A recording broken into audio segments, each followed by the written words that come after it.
প্রিয় দর্শক, এখন আমরা চলে আসলাম আমাদের মাদ্রাসার দ্বিতীয় তলায়।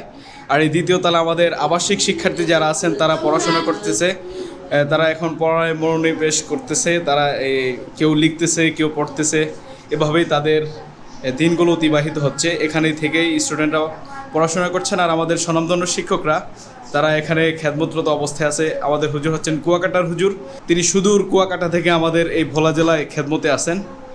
আর আমাদের স্টুডেন্টরা মাশাআল্লাহ পড়াশোনা করতেছে, হাতের লেখা লিখতেছে। এই যে ছোট ছোট বাচ্চারা, তারা কিন্তু বয়স বেশি নয়, ছোট ছোট বাচ্চারা। এই যে এই ছেলেটা মাত্র ক্লাস 1-এ পড়ে, তার আরবি হাতের লেখা দেখলে আপনি বুঝতে পারবেন কত সুন্দর।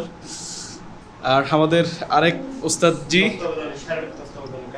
তিনি হচ্ছেন আমাদের কারি সাহেব হুজুর নামে খ্যাত। আর এই ছেলেটি হচ্ছে ক্লাস 1-এর ছেলে, সে সুন্দর করে বাংলা রিডিং পড়তেছে।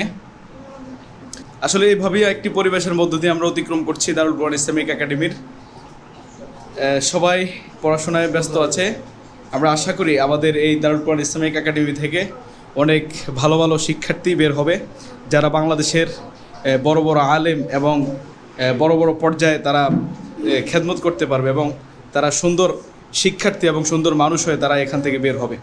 সবাইকে ধন্যবাদ। আজকের এই ভিডিওটি এ পর্যন্ত। আসসালামু আলাইকুম।